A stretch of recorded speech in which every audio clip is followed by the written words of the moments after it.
Israel and Hamas are set to come to the negotiating table in the next 3 days to broker a ceasefire deal. And just ahead of that, now 5 Western countries have called on Iran and its allies to refrain from anticipated attacks on Israel in retaliation for the recent killings of senior members of Hamas and Hezbollah.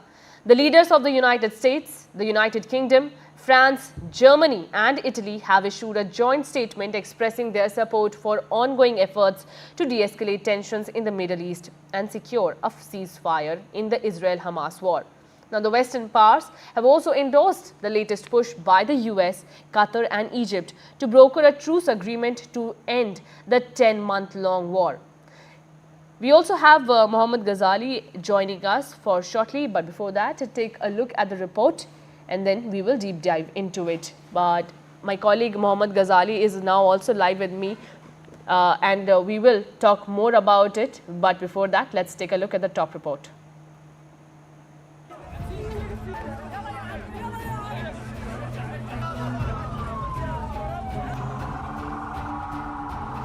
Amid a mounting death toll in Gaza and an all-out war on the brink, Israel and Hamas are set to come to the negotiating table in the next 3 days to broker a ceasefire deal in the 10-month-long war that has killed thousands and shows no signs of de-escalation.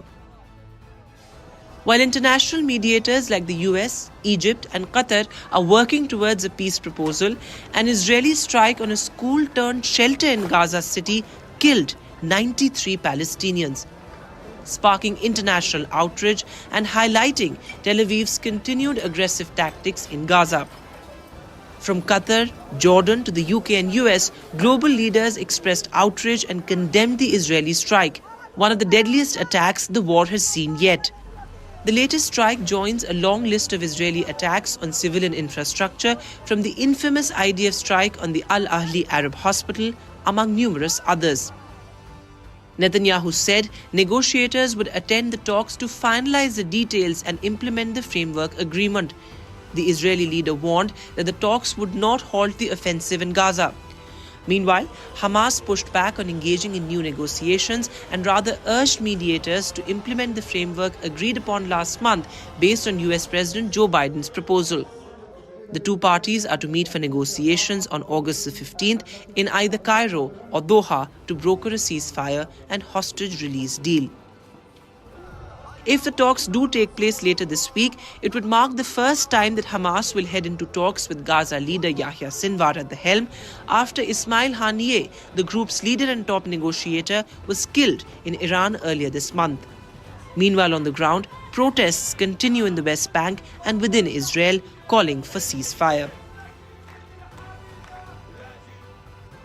Meanwhile, at Israel's northern front, tensions continue between Israel and Hezbollah, with the IDF saying 30 projectiles were identified crossing from Lebanon into northern Israel. International diplomats are now rushing to put together a truce proposal that could help calm soaring tensions in the region following the assassination of Hamas chief Haniyeh in Tehran and a senior Hezbollah commander in Beirut. The clock is ticking, and now all eyes are on whether the two parties will come to the negotiating table on August the 15th to decide the course of a war that has devastated West Asia. With Disha Bagchi, Bureau Report for NDTV World. Now, my colleague Mohammad Ghazali is also now joining me for more details. Ghazali, what do the Western nations want to implement that will help in ceasefire in Gaza? See, the Western nations as well as Israel is actually hunting with the hounds and running with the hare.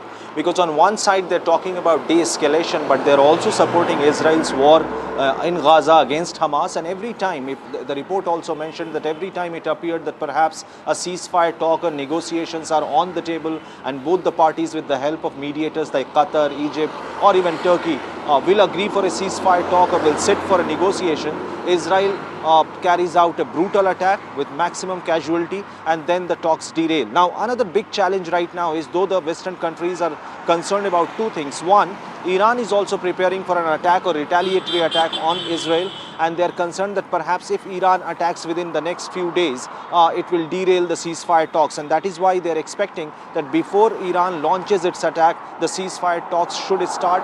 That's why 15th of August is the date when most of the Western nations have called Israel as well as the representative of Hamas to hold the negotiations in either Cairo or in Doha, in either Egypt or in Qatar. But right now the situation is that whenever there are talks about ceasefire, just a couple of days ago Israel carried out a big attack with maximum casualty, more than 100 people at least getting killed in Gaza. So these are the talks, that is when the talks derail. And also US particularly keeps saying that we are going to support Israel in its war against terrorism or its war against Hamas, and they're also moving their military assets in the Middle East. So at a time when it appears now that perhaps ceasefire is the demand of every stakeholder in this conflict, US and Israel continue to push for more security, to intensify the attack against Hamas, and that is why it doesn't look very likely whether these ceasefire talks will also lead to any kind of peace in the region, because now Ismail Haniyeh, the Hamas political bureau chief or the political chief, was killed earlier this month in Iran, and now Yahya Sinwar, who appears to be much more, you can say, not as moderate as was being projected like Ismail Haniyeh. Yahya Sinwar will also be, he is now the representative of Hamas, and he is also one of the main targets like which Israel has been hunting on since October 7. He is said to be, reported to be the main mastermind behind October 7 attack. So he is now going to represent Hamas for the negotiation talk. So you'll have to see that how, despite the pressure from the Western countries, whether Hamas or even Israel agrees for a ceasefire talk or not. August 15 is the day when everybody is waiting that ceasefire talks will happen. But it all depends that how Israel reacts to it, because the last time when we spoke about, or when the reports emerged that there will be ceasefire talks, Israel carried out an attack in Gaza. Similar attacks are also happening in West Bank. So situation is on the boil. US is moving its military assets in the Middle East, considering that Iran is also waiting to attack on Israel, a retaliatory attack over the assassination of Ismail Haniyeh. So situation is certainly on the boil. It's confusing as well.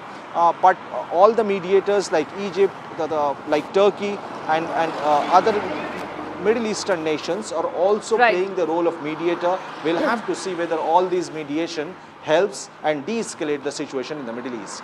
Rightly said so. Thank you so much, Mohammad Ghazali, for joining us this morning and detailing what the Western nations want.